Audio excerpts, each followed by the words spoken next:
If you have not met them yet, with me here today are our two senior Israel professional staff, Shahira Shalaby, Ilan Amit. You may have seen them on numerous Zoom calls or in site visits.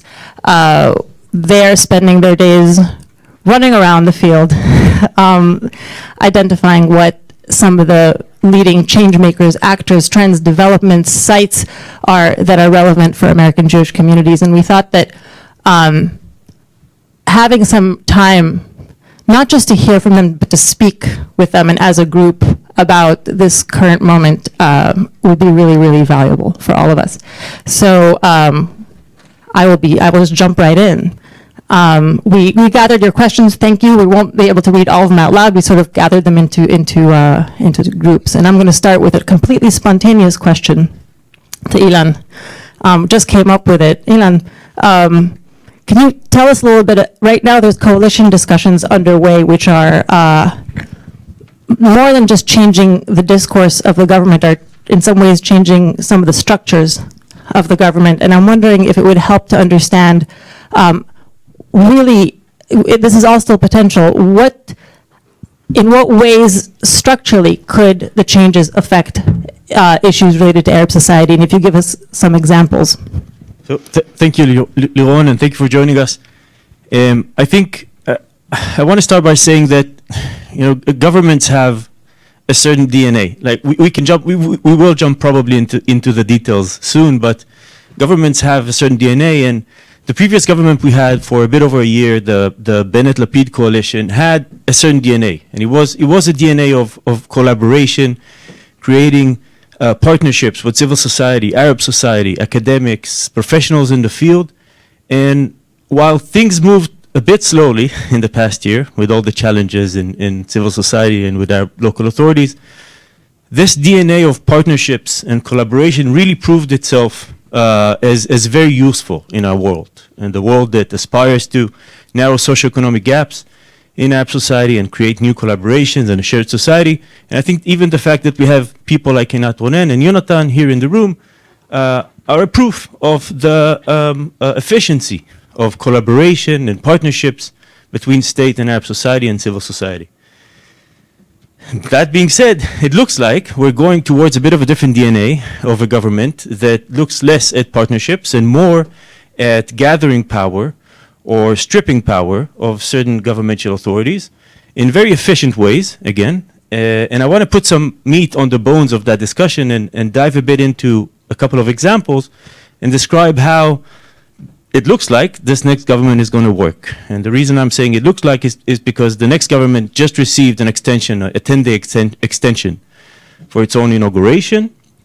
What I'll be describing here is based on the coalitional agreements signed between the different political parties in the expected new government. Those are 99% accurate. Once the government will be inaugurated, about a week from now, we will have a final roadmap of the way that the new government authorities and ministries will be designed. And I want to start with an example of stripping of power from a specific ministry, the Ministry of Education, and the way that the new government looks at the state ministries and the state authorities in a way that is a bit less coherent than that of its predecessor. Meaning, if you look at the example on the board, there are 3 different units that used to be accommodated within the Ministry of Education. There's the one that is in charge of the Israeli Association for Community Centers. And I'm sticking to examples that relate to Arab society and shared society programs. There are many other examples. The Ministry of Education used to accommodate the a unit that is in charge of the Israeli Association for Community Centers. This is a very significant unit for shared society programs, for informal education in Arab society. The Ministry of Education also housed a very crucial program, a very crucial unit, the unit for external programs that is now passing to the Prime Minister's office, and a third unit for education specifically around pre-military academies. Those 3 units used to be part of the Ministry of Education, and those 3 units are being stripped out of the Ministry of Education, each one of them passing to a newly formed ministry or to an existing state authority. Now, I want to stick to one example out of the three because I also want to move forward and also discuss internal security and what's happening there. The unit for external programs is a crucial unit for state, civil society, and philanthropy collaborations. That unit is in charge of about 20,000 different programs that are external to the Ministry of Education, but are operating under the Ministry of Education. And those include programs varying from anything that has to do with gifted kids or informal education around culture and sports, and also the promotion of shared society and informal education in Arab society. The unit can do three things, basically. The unit is allowed to qualify or disqualify certain content from operating within the Ministry of Education.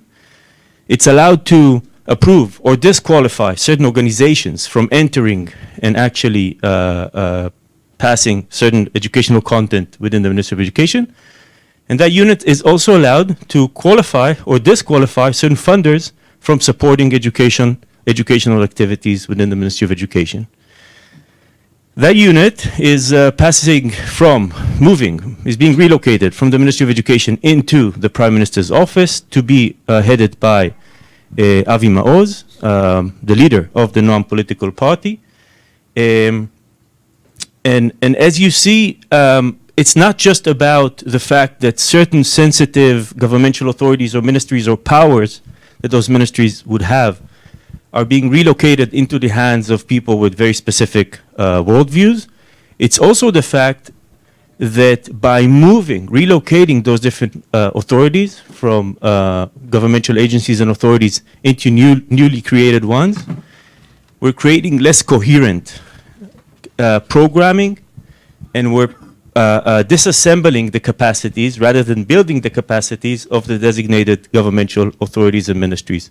It's not just about who is going to govern those programs and how they're going to govern those programs. It's also about the capacity of a certain governmental agency and authority to move forward in a certain programming area. I think that will be mostly visible around the Ministry of Finance, where we're expected to have a rotation between two different ministers of finance. Probably the most sensitive and the most professional governmental ministry of them all will be governed by two separate ministers in the coming 4 years with very different worldviews. Is it also true that the Department of Budgets is being... That haven't been signed yet, so I'm hesitant to give examples that are not officially approved. I want to give an idea. You can present it as an idea. There is a possible. One of the things that are being discussed is that the budget section from within the Ministry of Finance will be moved into the Ministry of Economy, but again, those things are not yet approved. But I think you see what I mean by creating less coherence in the action of actual governmental ministries. But I want to move forward to another example. We talked about the stripping of powers and authorities from certain governmental ministry. I want to give an opposite example. A wise person told me over Shabbat dinner that not enough power is not good, but too much power is even worse. And I think that we looked at an example of not enough power in the hands of a governmental authority, the Ministry of Education. Let's look at an example of too much power in the hands of one ministry. Basically, when it comes to policing and enforcement, the State of Israel had a bit of a scattered model of different kinds of enforcement under different units operating under different ministries.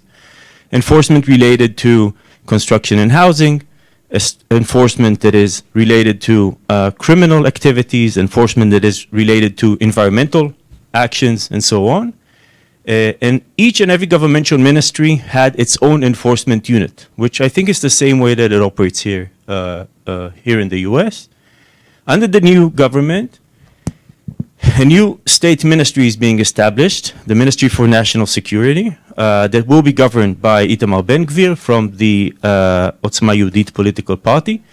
And what this newly formed governmental agency does is gathering all of the different enforcement units from all of the different governmental agencies and putting them under one office, which will be in charge, speaking of Arab society, of enforcement in all different varieties of enforcement related to Arab society, but also will partially govern enforcement in the West Bank over Palestinian population. And if we talked about the stripping of authorities when it comes to education, and I'm sure you all understand how this may impact the promotion of shared society, informal education in Arab society, narrowing gaps in Arab society in different educational contexts, gathering all of those enforcement powers under one newly created governmental authority may also undermine or further blur the lines between Arab society on both sides of the West Bank, which is also something that we need to be aware of. Governmental authorities enforce the law in different contexts over Arab society in Israel, and the military and the border police enforces the law over a Palestinian population in the West Bank. With the newly created ministry, those lines are starting to blur. And this is something that we have to keep in mind when we think of the way that law is being processed and enforced in Israel. I think that's a lot to process, and I'm sure that it's a lot to process with many implications. And because this is the beginning of a conversation, so I want to we'll jump back and forth between this and the civil sector, and how this new change is affecting Arab society, the perspective from within Arab society and shared society leaders. And for that, I want to turn to Shahira. Thank you. So, from the morning, I think, Brian, you were talking about the elephant in the room.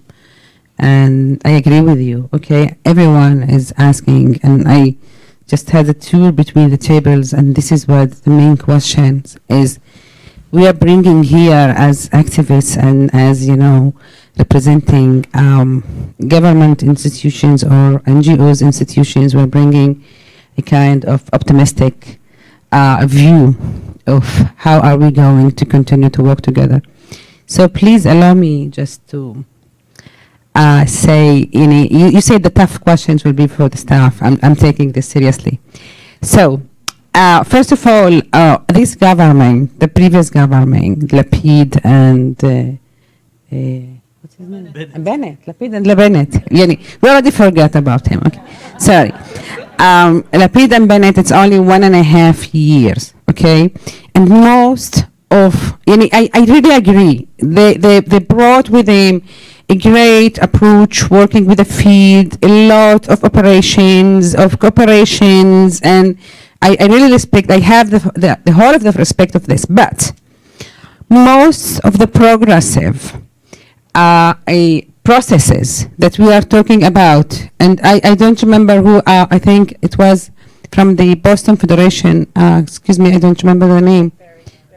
Barry, and you say that we are talking now about a very progressive society in the Arab society. We are talking about the last 30 years. We witnessed huge progress processes in the Arab society. We are not talking about the same society that we used to talk. So I just want to be focused in order just to say something like that. Okay. What I'm trying to say that the Arab population in Israel are about 2 million people. They are 20% of the state of Israel. They are taking a huge part and a major part in the labor market of Israel and the economical situation in Israel. The percentage of Arab workers in the labor market in Israel are more than 70% among men, and more than 40% among women. We are witnessing increase level of education and incomes for the family, we are watching, more and more women are joining the labor market in Israel. We are seeing a huge number of students in the universities in Israel and abroad. We are occupying most of the fields of the labor market in Israel. We are partners. We're well integrated in Israel.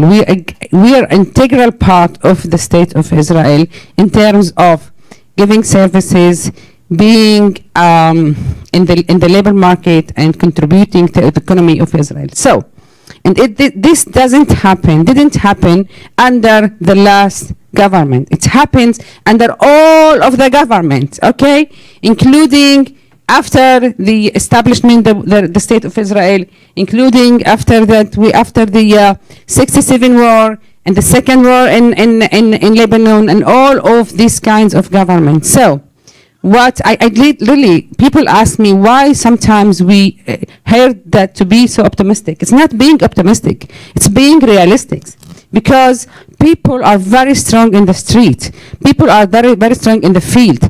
And so many factors helped the Arab community to be in the situation today. And one of them is the political parties, and then the civil society organizations, and the local leadership in the local towns and in the villages of the Arab villages. So we are not starting from zero. We are starting from having this large mid-class group that raised up during the last 30 years. And that's why sometimes this is our basic, this is the things that want to continue to work from there.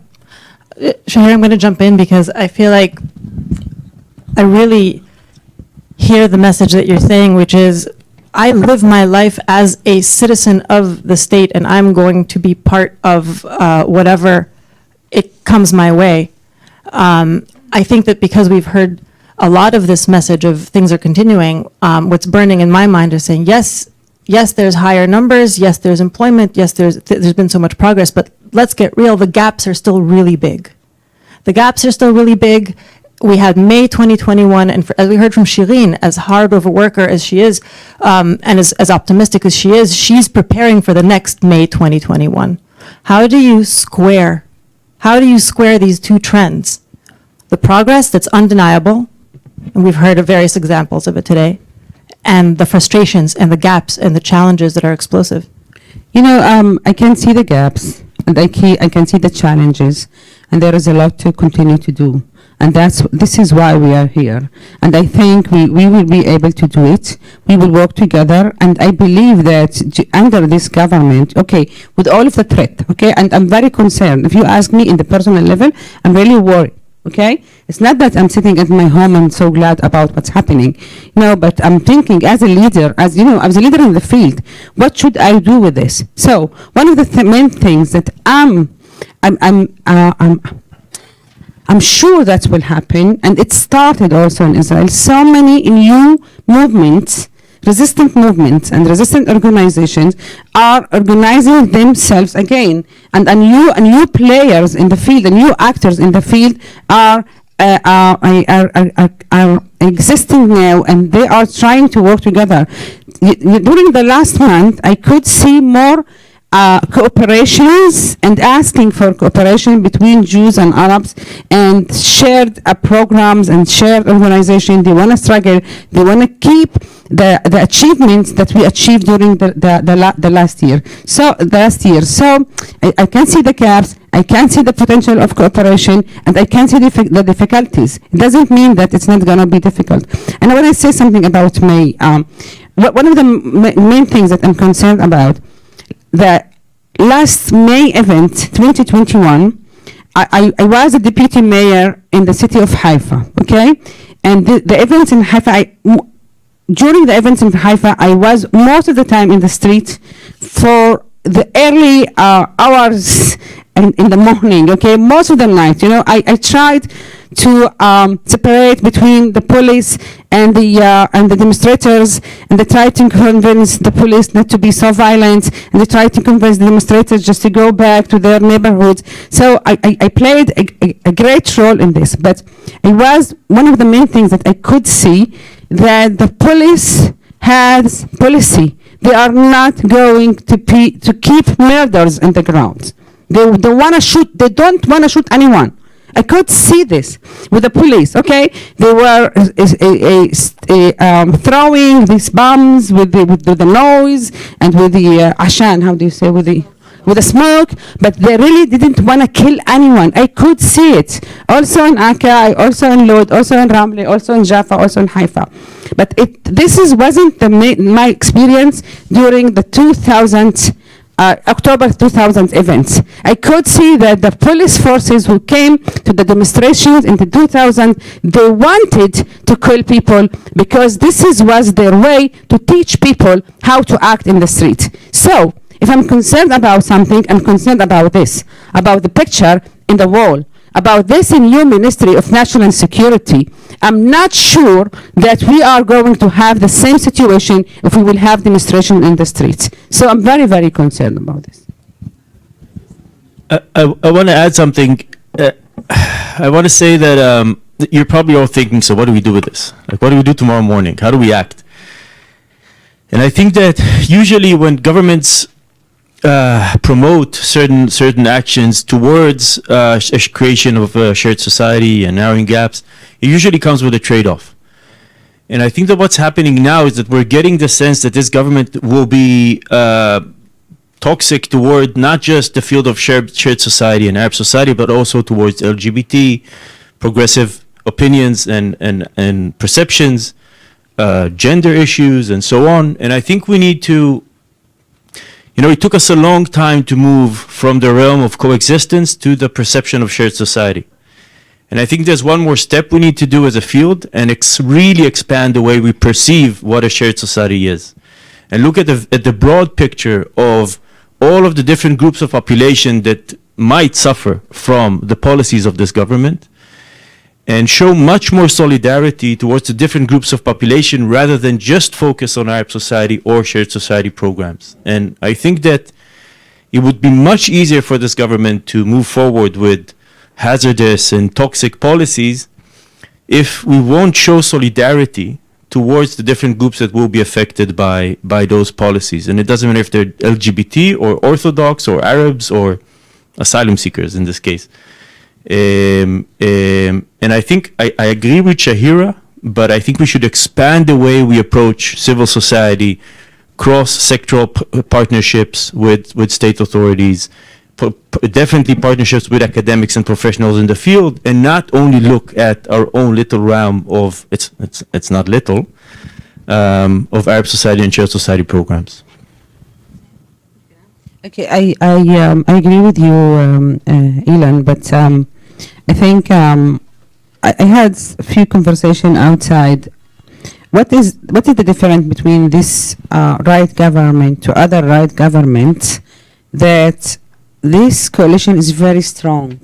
It's really strong. It's like a stable coalition. It's not something that you can, shake it. Okay, and this is one thing. The other thing is that the far right group that going to be in the government are well organized. They have a vision.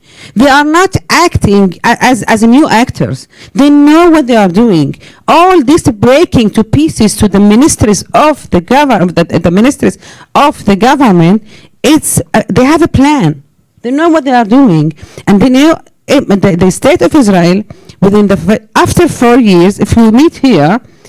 4 years later, we will see a different place, really. And this is something that we should be more smarter and to say that we need to act in a different way. We can't say that we had this experience with Benjamin Netanyahu 10 years ago. Okay, we had this experience, I know, but it's not the same game. So we shouldn't act in the same way that we used to act. We need to be more strategic. We need to think How are we going to struggle in order to stop the influences and the effect of this government on the field in the future? So I do think this covered, we did get some questions about what do we do? And I think that this is as close to a specific, this is a gesture of some of the answers that you'll hear in the field and some of the thinking happening in the field. I want to focus it once again. Also, we're sharing new information, so I will open after this question to more new questions from the room.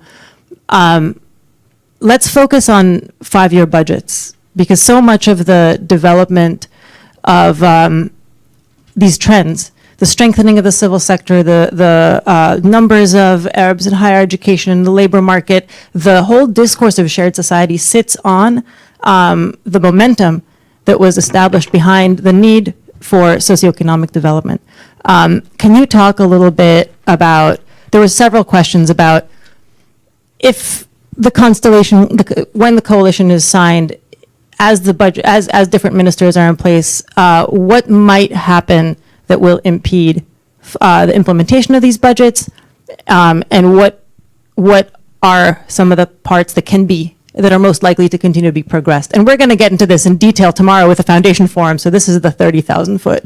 So I think Einat said before, the train has left the station, and I really agree. I think if we would be having this conversation 3 years ago, even 2 years ago, with the same government that is being formed, I would be much more worried. Not that we don't have reasons to be worried, but I would be much more worried. But the train has left the station. The state officially acknowledges the gaps. The state already planned the 5-year plan with about 30 billion shekels to implement. The governmental agencies and authorities involved have already absorbed the plans and planned the budgets for implementation of the different planning areas of the 5-year plan for 550.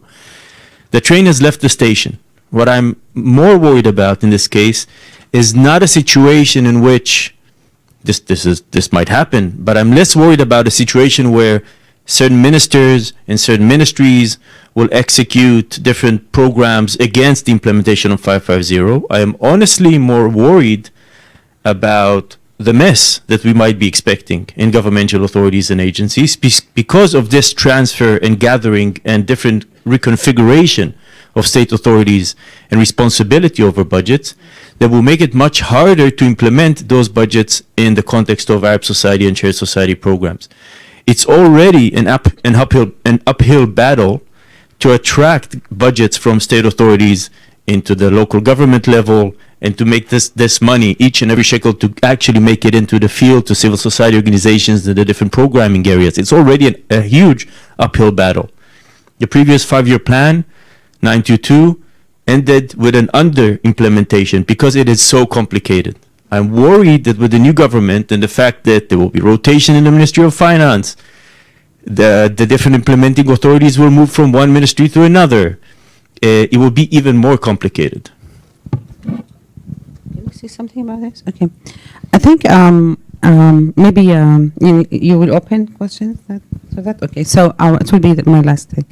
Okay, I said I think it's very important to clarify that it's the interest of the state of Israel to increase and to promote the situation of the Arab population in Israel. Can you imagine that a state having 2 million people living in its territory will make 2 million people poor, unemployed, and uneducated? It's not its interest. You know, it's very important for the state of Israel to raise the status, the economical and social status of the Arabs in Israel, because it's its interest. Because this is the way that you prevent violence and escalation. So it's kind. This is the train. This is my train. This is how I see it. This is in one side, and the other side also for the Arab society.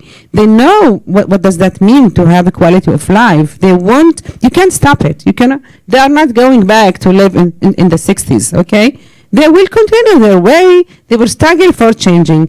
And one of the things that we should do really in order to also ensure that this government resolution will be implemented is to strengthen the local leadership in the different locations. It means the mayors, the professionals in the municipalities, the NGOs, the professional people, they can be our new partners in order to push to implement this. I really agree with this. And if there's one thing that really proved itself in the past 2-3 years is professionalization.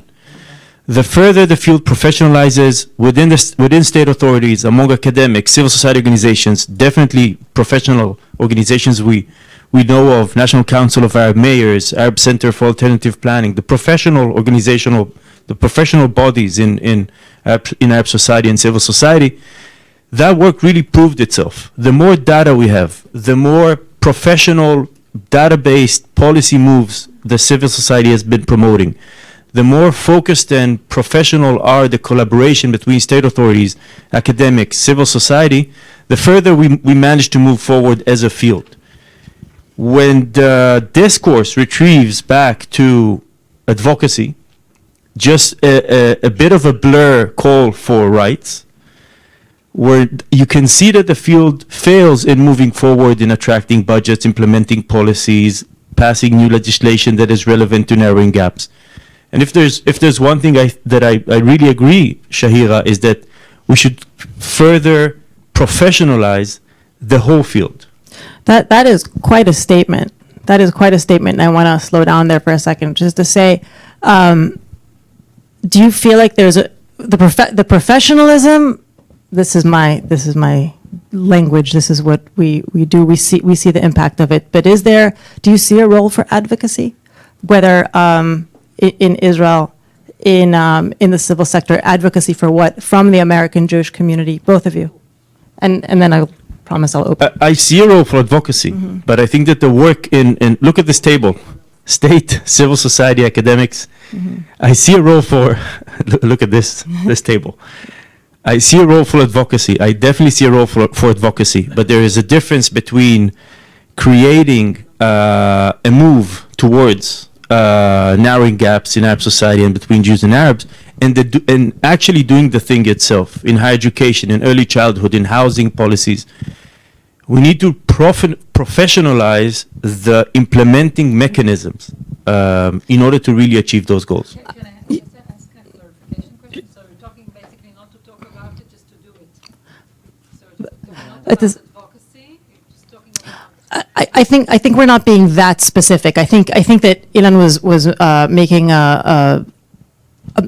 was pointing a finger at the progress that was made all these years, and I think that's the question in the room, because when you feel like this is already so many obstacles to implementing good policy, and if you create a government that is likely expected, to create more obstacles even through the restructuring, then is there a role for, how does the shift between pushing forward professional and the discourse about it, the awareness about it, how does that shift? And I think that I'll say one more thing, even though I'm an interviewer. I think we already heard around the changes that you were talking about in the Ministry of Education and pulling out informal education out of the. There was already heterogeneous groups protesting this in Israel, right? There was already parents, committees, teachers up in arms about this move. I think you were talking about the potential for coming together among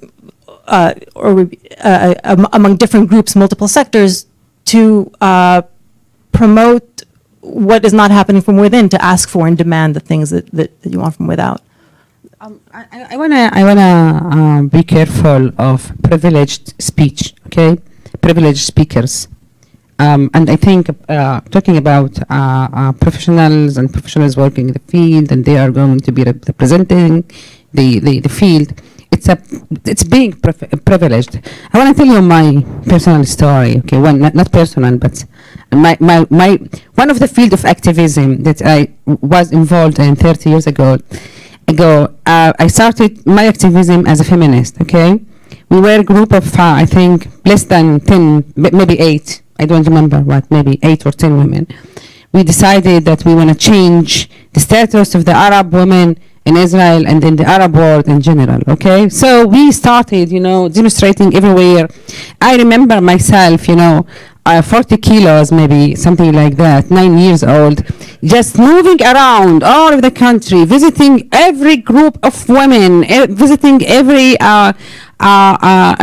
small village and big village, and lecturing for women, and we were demonstrating, and we were fighting with the religious people, with the leaders. We raised up, raised the awareness around the issues of the women's status and women's rights, okay? So then more and more women started to come and to join our movement, and this is how we established the feminist movement. And nowadays, and in the political, we were, most of us, the women that we were active, we came from the political parties. And the leaders of the political party, my party, okay, and they started to convince us, they wanted to convince us that the national struggle is the most important thing to do, okay? It's not about gender now, we need to struggle as Palestinians in Israel. So, this is my activism. This is the way that things happen, being professional, having today so many professional women and so many professional men who want to work together, it was a result of activism of young women. I'm talking about the feminist movements, and I believe it's the same thing in the other fields. Most of the things that we are having today, that the government is thinking about housing of the Arabs in Israel, it's because a group of activists who raised the issue of the problem of planning and housing. The fact that we are having people who are talking about we need better education, and we have Shireen now in the Ministry of Education, is a result of people who advocated for this. So I think we still need the advocacy programs. We still need to advocate in order to change the situation. It's not about having two professionals. I believe I think it's very important to have more professional people in the field who are raising the issues. And most of the people now in the field who are involved are really well-educated and professionals, and they are real leaders, okay? They came from the academy, they know what they want to do, they have a vision. So this is important also to work also with activists on the ground.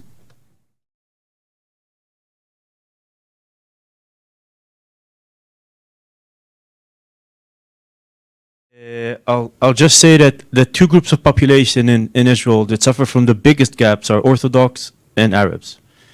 And they're actually in Haredim, ultra-Orthodox and Arabs. And I think that when you look at the gaps and why the gaps are there and how the gaps are being formed, they operate very similarly in ultra-Orthodox and in Arab societies.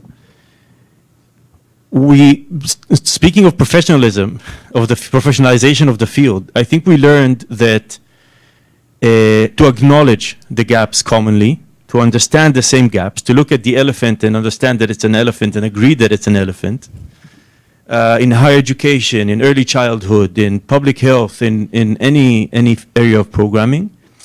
And we learned very well in the past years that you don't solve and narrow those gaps or eliminate those gaps by just simply injecting funding into a certain group of population and maintaining the same situation as it was.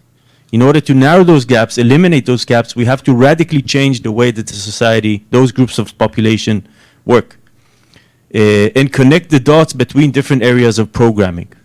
What the state is doing now with the ultra-Orthodox society is exactly the opposite of, to my personal opinion, my humble opinion, is exactly the opposite of narrowing gaps. It's freezing those gaps, keeping them exactly as they are, and possibly even expanding those gaps for the ultra-Orthodox themselves. And as an Israeli, as a Jewish Israeli, I want to live in a society with as little gaps as possible.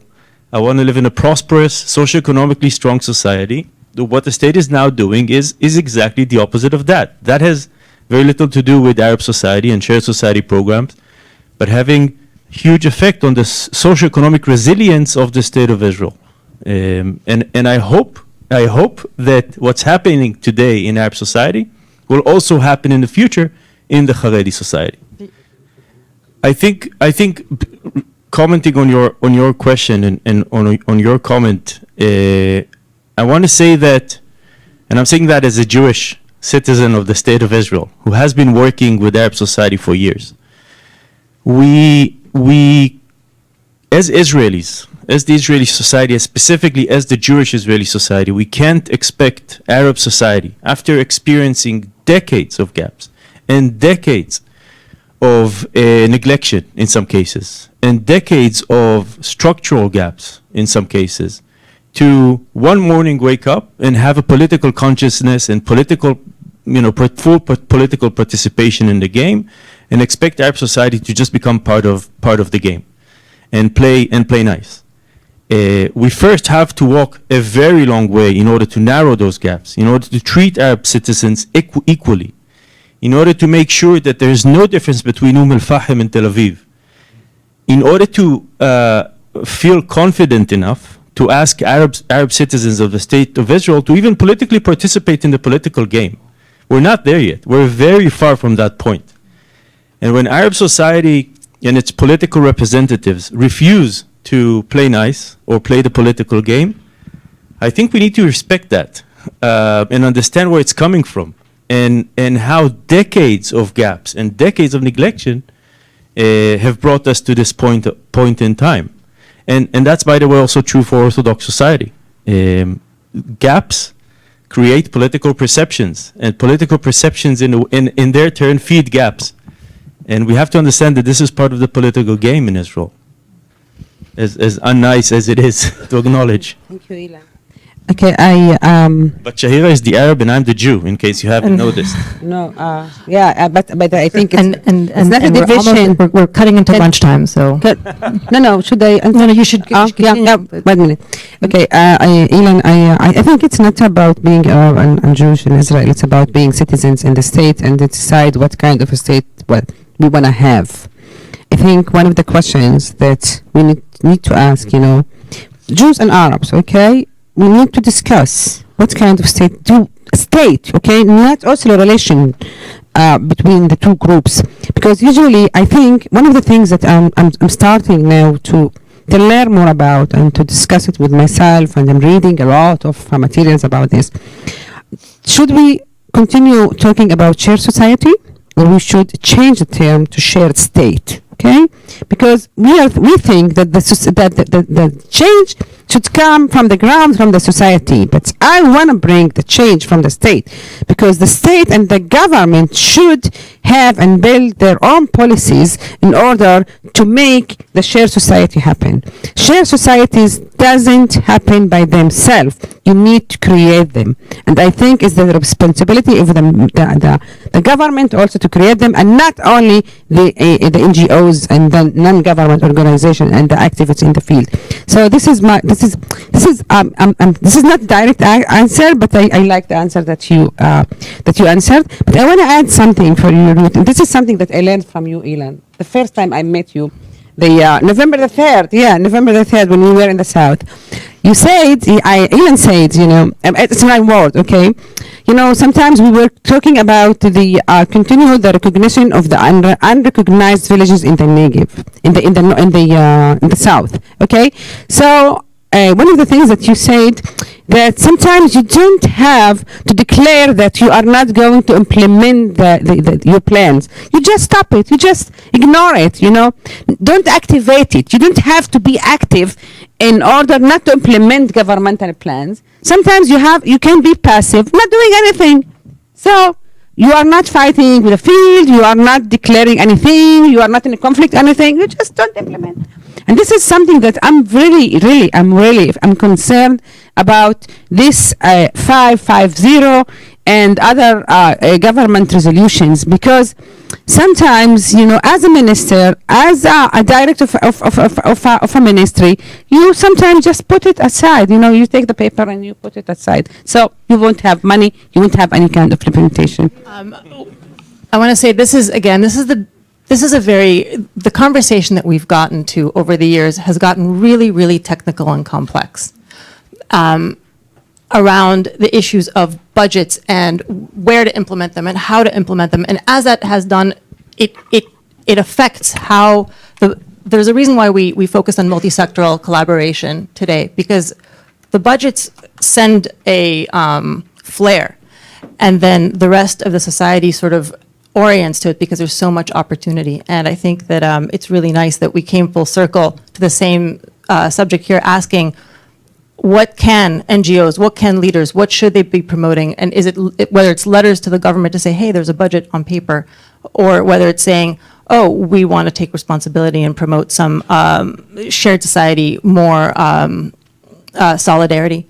And in the afternoon, we're going to talk more about what this all means in the American Jewish context, but we're so proud to share a little bit under the hood of what the conversations inside the task force are constantly like, about really how rich the ecosystem has become, and what we can responsibly say is underway.